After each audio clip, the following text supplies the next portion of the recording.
Thiago Gutenberg Barbosa, jornalista e professor que trabalhou no jornal O Dia e hoje é professor da Universidade Estácio. Tudo bem, Gutenberg? Tudo bom, Cadê? Hoje o tema é técnicas de apuração e pesquisa jornalística. Então, vamos começar? Vamos lá. Por onde você começaria uma pesquisa? Bom, a pesquisa, dependendo do assunto que eu tenho, evidentemente, eu começaria hoje com a facilidade da internet, a partir dali. Né? Claro que totalmente não confiaria que tem muita informação equivocada. Né? Iria ao departamento, no caso, se tivesse um veículo de comunicação, começaria pedindo a esse pessoal do departamento de pesquisa, lá do próprio veículo, para fornecer dados sobre aquele assunto que eu estou procurando. Claro, em paralelo a isso, iria à internet para conhecer um pouco mais matérias antigas, assuntos que já foram tratados sobre aquela pessoa, sobre aquele assunto que eu vou. Bem mais rápido, porque eu sou de uma geração de que não tinha internet, tá? Desculpe, mas eu sou dessa geração. E, na verdade, a gente utilizava muito o departamento de pesquisa do jornal, da revista, enfim, do veículo que você trabalhava. Você ia lá, pedia material sobre aquele assunto, aquela pessoa, e mesmo lá, além do pessoal fazer essa pesquisa, fazer essa pesquisa para você, você ia lá mexer também em alguns periódicos, alguma coisa. E hoje em dia, a internet facilita muito, até o próprio pessoal de pesquisa que manda para você pela intranet tudo aquilo que eles recolheram sobre a pessoa, facilitando muito mais a vida desse jornalista. O que é perigoso também, não pode confiar totalmente no que vem na internet. Sim, a função básica e primordial de um jornalista, sempre digo, é desconfiar, até mesmo do seu colega do lado, quando ele te passa aquela informação, não que ele esteja mentindo, mas pode ser que ele esteja ali esquecendo de um detalhe ou omitindo uma informação importante para você. Você pesquisa ali, vai pesquisando em outras fontes para ver se as histórias ali cruzam, se encaixam. Se alguma coisa estiver fora da ordem, você vai procurar alguma coisa que confirme aquela coisa que está esquisitinha ali naquele momento para você. Você acha que tem um tempo limite para a apuração? Sim, claro. Claro que vai depender, evidentemente, de cada matéria, cada reportagem que você está tendo que fazer. Se é uma coisa muito para agora, evidentemente, esse tempo é muito limitado. Né? E aí você tem que correr e recorrer a muito mais fontes possíveis. Quando é uma matéria mais fria, uma coisa que você tem tempo para produzir, obviamente esse tempo vai ser bem maior e, evidentemente, o trabalho, né? A quantidade de informação será maior e o seu trabalho pode se tornar uma coisa mais abrangente do que a coisa do factual do dia a dia, que infelizmente você não tem tanto tempo assim. Esse trabalho é curto, a gente tem que correr mais. Sim, até quando o prazo é muito curto. Às vezes você está, o jornal está sendo fechado às 5 horas da tarde, chegou a notícia às 4h30, você tem que ir pesquisar rapidamente, ir a campo, se você tiver que sair inclusive do jornal, né, já saber o máximo de informações possíveis. Levando todos os equipamentos. Isso, para quando você voltar, ou até da rua mesmo, dependendo do horário, você passar informações para alguém da redação para ele já começar a digitar o seu trabalho. Até pela internet mesmo, pelos meios de comunicação. Sim, hoje em dia qualquer celular tem internet. Então na rua, não é desculpa, eu não sabia sobre isso. Você joga lá no Google, né? Você tem que propaganda do Google, mas a ferramenta que a gente muito usa, joga lá, passa aquela informação, minimamente você sabe o que você está apurando, o que você está fazendo. Agora vamos falar sobre as fontes. O que caracteriza uma boa fonte? Bom, primeiro assim, a gente tem, como você disse no sala, a gente tem dois tipos de fontes básicas, tem outros, mas a fonte primária e a fonte secundária. Né? Uma seria, evidentemente, aquela de pesquisas em livros, em relatórios, enfim, um material produzido para informação. E outros são as pessoas, né? E o que caracteriza, primeiro, a confiança na fonte. Essa confiança tem que ser de quê? 99,9%. Por que não 100%? Porque ser humano é ser humano. O melhor que ele seja, nosso amigo, nossa fonte querida, fofinho, coraçãozinho, né? Sempre rola ali alguma intenção naquela fonte, né?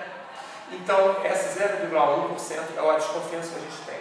Eu digo, você é minha fonte, eu vou conversar com você, você passa a informação, show, legal, 100%, não, 99%. Aí eu vou para outra pessoa, vou num artigo, num documento que comprova ou não aquilo que você está dizendo, ou uma visão nova daquilo que você está falando. Então, a característica fundamental é, primeiro, ser uma fonte séria, uma fonte segura, que não é 100%, como eu falei. Né? Ter um bom relacionamento com essa fonte também, né? É uma troca e uma confiança de ambas as partes. Se um dia você me passa uma informação que eu não posso dizer seu nome, você me pede, claro, evidentemente, eu vou dar essa informação, mas não vou dizer que foi Camila que falou aquilo ali. Isso que passa confiança. Exatamente. Então, a fonte que passa da informação sabe que ela não será prejudicada, ela não será motivo de retaliação, porque ela me passou aquela informação. Entendeu? Você acha que ficou meio obsoleto essas fontes antigas de pesquisa em livro por conta porque olha só, a internet veio somar, é mais um lugar para você pesquisar, para você pegar aquela informação, né? Relatórios, documentos, livros, vários tipos de fontes, elas são primordiais até hoje, até porque, olha só, gente, o que eu falei, a questão do ser humano.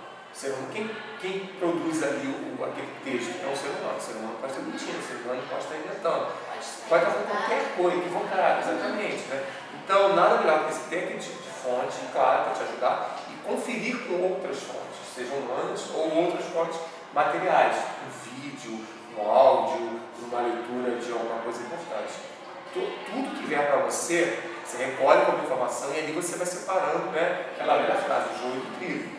Isso aqui é legal, isso aqui é bom, isso aqui é bom, você complementa aquela informação dita pela outra fonte, para você fazer um trabalho mais próximo à realidade possível. É mais completo, né? Sim, com certeza. Você acha que, porque como com a internet, vem muita informação pra gente, então é uma quantidade muito extensa. Você acha que isso pode atrapalhar? Sim, com certeza. Como a falta dela também pode atrapalhar a quantidade maior também pode. Eu vi uma frase essa semana que eu concordo e discordo ao mesmo tempo. A frase diz assim, vivemos na era da comunicação. A gente vive na era da comunicação, sempre viveu. Desde que o homem fez uga, outro aga, é uma informação, uma comunicação. Claro que hoje a velocidade, a quantidade de informação é muito grande, inclusive e principalmente por causa da internet. Né? Aí você tem que realmente parar em algum momento e falar, chega, né? A não ser que alguma coisa seja muito relevante mesmo. Se for uma jogada, uma coisa que não acrescente muito além, porque senão você vai ficar com um volume enorme de informação, você pode se perder nessa informação, você tem que ter um limitador ali, porque senão você não vai acabar aquilo nunca. Sabe? É como você começar a pegar um casal de coelhos, o casal de coelhos vai se reproduzir infinitamente. Uma hora você tem que separar os coelhos, senão você vai ter um monte de coelhinho ali, fazer o quê com aquele monte de coelhinho? Tem que alimentar, tem que cuidar e tal. A informação também você tem que estabelecer, até porque se você não estabelecer, o tempo vai estabelecer isso, o deadline, né, que é o grande desespero do jornalista, o limite que você vai entregar o seu material, o seu trabalho ali. Então, se você começar a pegar muita informação, na hora você vai ficar maluco, o que é bom, o que não é bom, o horário para entrega daquela matéria é limitado, você tem que entregar ali, se você não entregar, dependendo da matéria, ela vai cair. Aí, aquele todo trabalho de pesquisa, aquele volume absurdo, né, aquele famoso prato de peão de informação, você não vai conseguir comer o todo. Então, você tem que limitar a incessantemente a informação que chega nova, por a informação. Aí, o seu olhar jornalístico tem que balizar isso. É isso que a gente aprende muito no curso, aprender a escolher. Exatamente. A informação certa. O que é importante, não digo certo, mas é mais importante. Naquele seu momento ali. Agora, para finalizar, dá uma dica do que a gente nunca deve fazer. Nunca. No sentido de pesquisa? No sentido de apuração, de pesquisa. Primeiro, não confiar somente numa fonte. Eu ouvi fulano, é definitivo, jamais tem valor. Todo bom jornalista, no mínimo, ele ouve os dois lados, duas fontes. Porque quem tem que julgar não é o jornalista, e sim quem está lendo, quem está ouvindo, quem está assistindo, enfim, aquela matéria. Uma coisa que eu falei aqui também, desconfie sempre. Não que, pode ser seu irmão gêmeo, mesmo pai da mesma mãe, e claro, irmão gêmeo só pode ser do mesmo pai da mesma mãe. Mas eu digo no sentido assim, aquele assim, que eu quero dizer, aquele igualzinho a você, um veterino. Ele é do bem, ele quer o seu bem, mas alguém pode se aproveitar desse fato de ser seu irmão, te ajudar, jogar e plantar uma informação falsa, e na ânsia de querer te ajudar, de querer você fazer um bom trabalho, ele pode passar uma informação falsa, não é meu irmão, ele jamais vai me trair. Ele não te traiu, alguém que utilizou dele para isso. Então, gente, a gente trabalha com o ser humano. O ser humano, ele vai do 0 ao 100, extremamente honesto ao extremamente mau caráter. E nessa variação é a maioria das pessoas. Por melhor que seja aquela fonte, mais ajuda que a candidato, mais fiel que ela seja, desconfie sempre, porque cada um conta uma história, cada um tem uma visão diferente daquela história. Então, façam isso, acreditem nas suas fontes, mas sempre com um dedinho atrás, não digo um pé atrás. Sempre pode ter uma história complementar, alguém que reforce aquilo ali. E é isso, pesquisa. Jornalista que sai para fazer uma matéria sem saber minimamente sobre a personagem, sobre a história, fica na redação, vai para casa dormir, porque realmente é muito ruim você chegar diante do entrevistado, diante da situação e falar, explica a história, eu não sei de nada, vai não saber fazer o dever de casa. Você tem algum livro assim, para recomendar para a gente sobre técnicas de apuração que possa nos ajudar no curso? Olha só, técnicas de apuração pode até existir, eu não conheço, né? Existem os clássicos, o Bolato, existe o Luiz Sodré, são bons escritores que falam sobre, não só sobre apuração, sobre reportagens, sobre entrevistas, mas na verdade acho que a apuração você é como andar de bicicleta, né? Você tem que começar a aprender sozinho, a fazer sozinho. Porque não acho que existe uma receita de bolo, porque cada caso é um caso. Algumas pesquisas, algumas aplicações são muito fáceis. Uma batida de trânsito, você vai e conversa com os motoristas, conversa, ok. Mas se você vai envereda para o regionalismo investigativo mais profundo e tal, falar com fontes é uma coisa complicada, você levantar dados que comprometam pessoas é muito mais difícil. Testemunhas, informações de registros mesmo, né? É mais complicado, você não vai estar ali à sua disposição, só fulano realmente enviou 200 milhões de reais para uma sua conta na Suíça. Né? Você tem que ter acesso a gravações, a documentos, você tem que ir à Suíça se bobear, para ver lá no Banco Suíço esse tipo de informação. Então, não existe uma receita de bolo, até porque cada história é uma história, cada operação é uma operação, cada fato é um fato novo, porque às vezes você vai para o caminho, no meio do caminho você descobre um outro fato que destrói completamente aquilo que você pensou. E aí você tem que ir para um outro caminho para mostrar a realidade dos fatos. É isso, gente. Muito obrigada, Roberto. Meu nome é Luzia Lacerda, sou jornalista, estudei na faculdade na Universidade Gama Filho, me formei em 1982, meu primeiro trabalho como jornalista foi na Rádio Mauá, e 6 meses na Rádio Mauá eu fui fazer um mundialito de vôlei no Maracanãzinho e conheci o José Carlos Araújo, que estava indo para a Rádio Globo.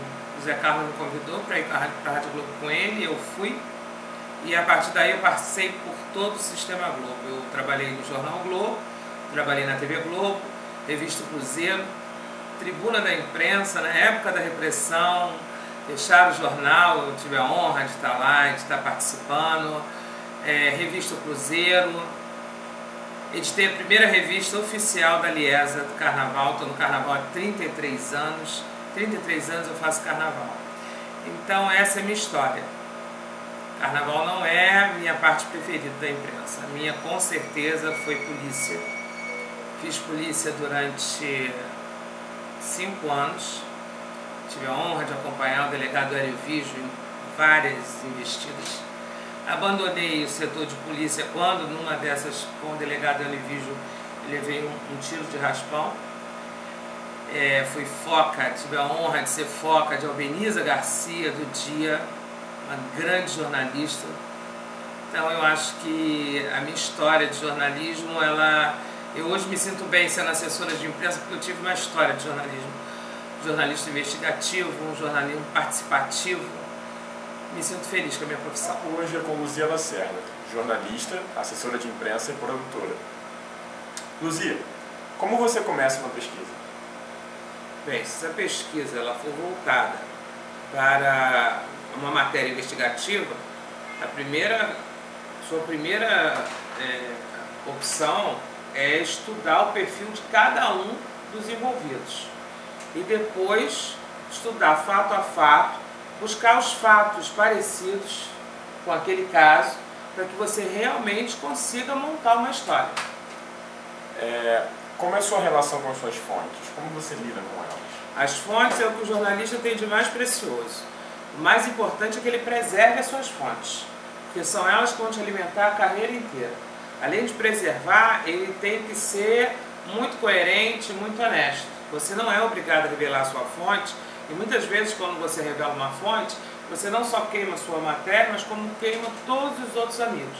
Então eu mantenho uma relação com as minhas fontes, já vão aí 30 anos, muito bom. Você já sofreu por informações falsas? Claro que sim, é a chamada barriga. Acontece no meio, não só quando você está atrás de uma matéria, e essa matéria é uma matéria exclusiva, mas principalmente quando algumas pessoas, principalmente personalidades ou políticos, querem jogar uma informação falsa no mercado para que você desvirtue daquilo que realmente você tem que saber. Então já sofri sim com barriga, mas devo dizer que a apuração e a publicação da matéria verdadeira acabou com a barriga das pessoas. Você como jornalista e também como assessora de imprensa, a assessoria pode ser usada como um certo tipo de fonte? Veja bem, você tem aquela coisa que eu falei ainda há pouco, que é a cumplicidade que você até mantém com a tua fonte. A assessoria de imprensa ela te ajuda porque ela abre as suas ramificações e as pessoas com quem você lida. Se você tem uma assessoria de imprensa como a nossa, principalmente, que existem vários artistas que fazem parte da assessoria, o que que acontece? A pessoa, até para o jornalista, porque quer aquela matéria, ele se torna uma fonte sua em relação a outros. Mas é sempre importante você manter a privacidade dessa fonte. Agora, a assessoria ajuda em muita coisa. Hoje em dia o acesso à informação está em um clique de distância. Como você acha que isso afeta o repórter? Eu acho que hoje esse clique de distância é o que nós chamávamos do rádio. Antigamente, quase todo mundo que fazia jornalismo gostava de começar pelo rádio. Por que o rádio? Pelo imediatismo. O rádio era a fonte imediata, porque os jornais impressos e mesmo telejornais antes aconteciam uma ou duas vezes ao dia e o jornal saía no dia seguinte. E aí o rádio seria a maneira mais imediatista dessa matéria, dessa notícia chegar até o seu público. Hoje não. Hoje a internet ela proporciona esse imediatismo que nós falávamos.